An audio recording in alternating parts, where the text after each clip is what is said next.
O que a Copa do Mundo de Clubes e o encontro de neocalvinismo feito aqui no Brasil tem a ver com a sua fé? É isso mesmo que você ouviu. Esse é o nosso assunto de hoje. Copa do Mundo de Clubes, neocalvinismo feito lá no Mackenzie. Muita teologia reformada e brasileira aqui. Eu quero te convidar para fazer parte aqui desses 10 minutinhos aqui juntamente comigo, tá? Pra você que apareceu aqui, nunca me ouviu, nunca me viu na vida, cheio de touca aqui, blusa que tá frio demais aqui em Londrina.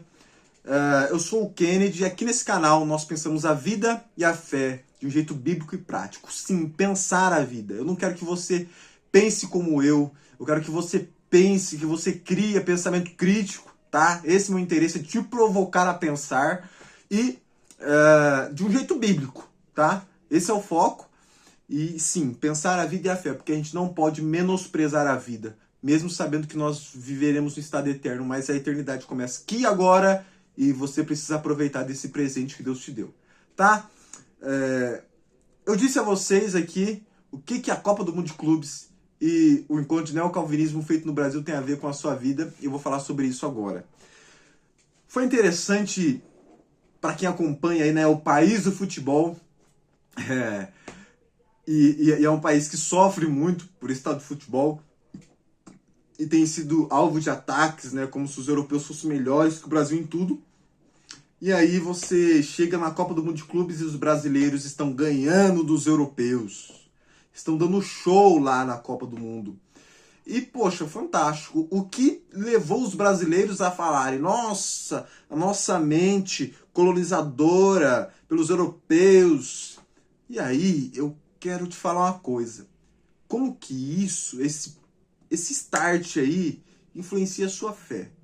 Porque nós temos uma mente colonizadora, uma mente de pessoas que foram colonizadas de tal maneira que nós achamos quase um pecado adorar a Deus de um jeito brasileiro. Se você colocar samba, coloca um samba na tua igreja no domingo. Ah, meu irmão, samba não é feito para esse lugar não, tá? E aí, eu quero te expor aqui um pouco do que eu penso sobre isso, tá? Seguinte, eu acho que vale a pena pensar. E eu vou começar com duas citações de duas cantoras brasileiras. Mídia Nascimento, né, uma artista do Coletivo Candeeiro, em uma das suas canções ela diz o seguinte: é este o meu país, ele quem quis. Né? E Deus que me plantou aqui, Deus que nos plantou aqui pela sua vontade. Somos cristãos e brasileiros. A Aimee Rocha, aquela que ficou famosa pela música Evangelho de Fariseus, em uma das suas apresentações perguntaram para ela, pediram para ela se apresentar, e ela disse: eu sou Aimee Rocha, cristã brasileira e paraense. Olha que fantástico. Por que ela disse isso? Eu entendo que é uma maneira. Eu sou cristã, eu sou brasileira e paraense, eu tenho uma identidade. Eu aqui, ó, eu sou cristão, brasileiro e londrinense. Cidade de Londrina, famosa pelo Lago Igapó, famosa pelo café, pela geada negra que acabou com a nossa plantação de café. Então,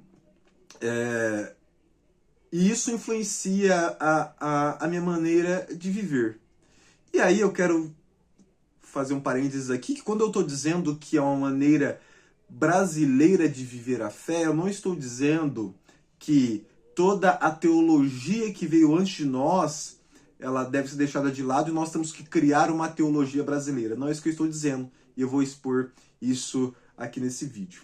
Um outro fato interessante é o fato do encontro de neocalvinismo que teve no Mackenzie, uma das maiores universidades aqui da América do Sul. E aí, o Iago Martins, que é do canal Dois Dedos de Teologia, um grande canal de teologia aqui no YouTube, ele fez um post lá no Instagram que, se você olhar lá, você vai ver a foto que tá lá, Herman Bavinck, Abraham Kuyper. Qual que é o nome, gente? E eu esqueci, tem mais um teólogo lá do neocalvinismo, e eles estão com a a camisa do Brasil, né, da seleção brasileira. E aí é um encontro onde que estrangeiros, pessoas de várias partes do mundo vieram para o Brasil para aprender com os brasileiros sobre neocalvinismo, o que não acontece, é muito difícil isso acontecer, tá? As pessoas virem da Europa, virem da América Central, América do Norte, para ouvir os brasileiros. Geralmente, os estrangeiros vêm para ensinar teologia ao povo brasileiro, como se o povo brasileiro nunca tivesse acesso aos materiais para poderem estudar, né? Então, aconteceu algo diferente. As pessoas estão começando a olhar para os teólogos brasileiros de uma maneira diferente. Quer dizer, eles estão vindo nos ouvir, sabendo que nós temos algo a colaborar. Neste post do Instagram que o Iago Martins fez, tem um trechinho pequeno que eu quero citar a vocês. E ele diz assim, eu passo a citar: o Brasil pode e deve ocupar o seu lugar no debate público global. Ele fala isso quando ele está falando ali sobre a palestra do Guilherme de Carvalho, um grande teólogo brasileiro, né, que faz parte da ABC2, Academia de Cristãos na Ciência. Academia Brasileira de Cristãos na Ciência, que é fantástica. Te recomendo para que você possa pesquisar aí um pouco sobre a ABC2. Mas, então veja, as pessoas estão começando a entender que o brasileiro tem muito a colaborar com a teologia pública e com a filosofia de maneira global. Mas e os brasileiros? Como que os brasileiros entendem a sua própria identidade? Eu disse aqui, citando Mídia Nascimento, é este meu país, ele quem quis. Deus te plantou no Brasil. E aí você vê algum exemplo? Eu sou presbiteriano, amo ser presbiteriano. A Igreja Presbiteriana do Brasil, ela tem como documento oficial a Confissão de Fé de Westminster. O que me leva a pensar, por que que também não é um documento oficial a Confissão de Fé de Guanabara, que foi feita aqui no Brasil por missionários enviados por João Calvino, em 1500 e pouquinho, não me lembro exatamente a data. E esses missionários que redigiram a Confissão de Fé de Guanabara, presos, eles foram mortos depois que eles redigiram esse documento. Entende? Então é um documento importante para a nossa história. E a gente faz isso de olhar para o que, para o que acontece fora de uma maneira com mais empolgação e esquece aqui. Então a gente traduz muito música estrangeira, como se as músicas brasileiras não fossem boas o bastante, como se a nossa poesia fosse pobre. Eu estou para te dizer que a nossa poesia é 10 vezes melhor que a poesia dos americanos, que tem cheio de repetição como não aguento mais, né? É um mantra que está empobrecendo a mente de que se você repete, você grava e isso te gera alguma coisa. Mas essas repetições em excesso deixam as pessoas ignorantes, burras, as pessoas não conseguem pensar. Porque agora elas estão condicionadas a falar a mesma coisa, o tempo todo. Então a repetição ela é importante, mas em excesso ela é prejudicial. Não precisa ser um gênio para entender isso, não. Então pega aí, ó, o ministro de louvor, tá? Para você começar a mudar os repertórios aí na hora de cantar nos cultos. E aí a gente menospreza a nossa cultura de cores, a nossa cultura que é diversificada. Então você vai para uma Bahia da vida, você vê uma casinha de cada cor, né? E aí a gente...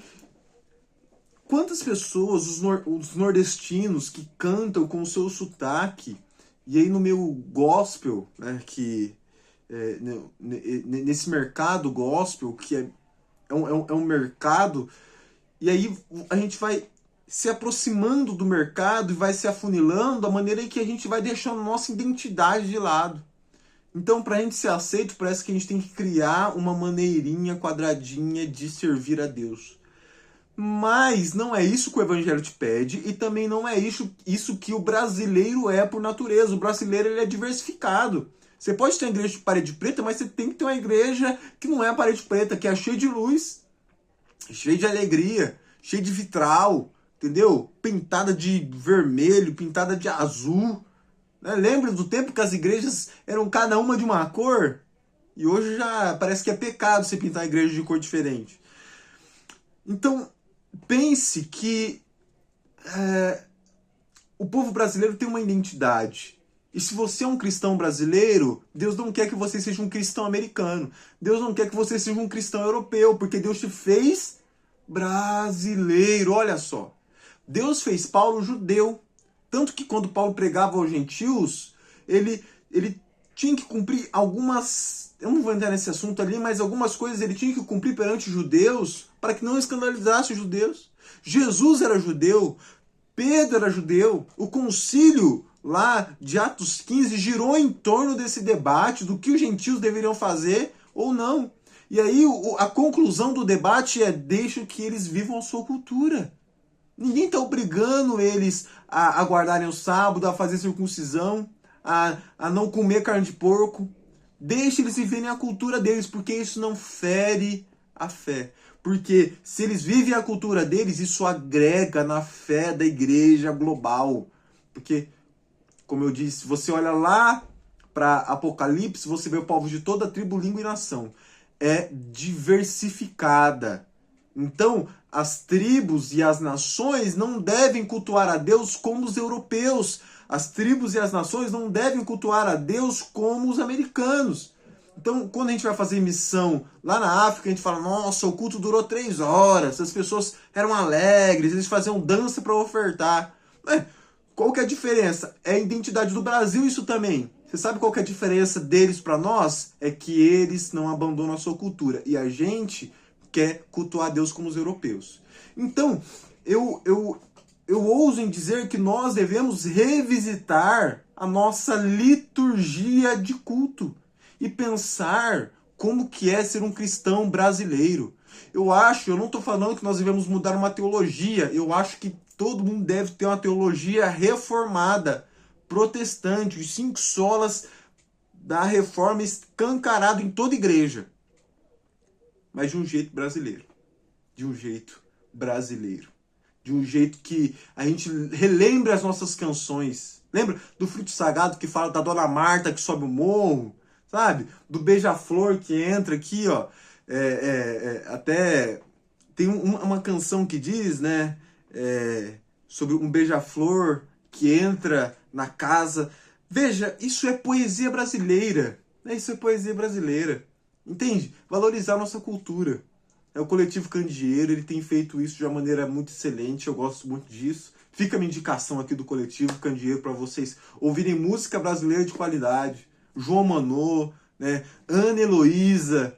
Olha aí, talvez você nem conheça esse povo, porque a gente gosta, né, de criar um grupinho ali e o povo bom de verdade fica, né, mais distante. Tá? Então fica aqui minhas indicações, eu quero te levar a pensar. Não estou criando uma teologia, não estou fazendo nada disso, tenha um pensamento crítico. Pense o que é ser um cristão protestante brasileiro, tá? Pense um pouco sobre isso, compartilhe aí com seus amigos, compartilhe aí nos grupos de célula, tá? Vamos propagar esse pensamento aqui. Tá bom, gente? Até a próxima, espero voltar com mais conteúdo como esse. Me fala se você gostou ou não, tá? Pra eu... nada, não tem um roteiro, é mais um troca de ideias aqui, tá? Até a próxima, gente. Se inscreve aqui, comente, fala a sua opinião, tá bom? Até mais.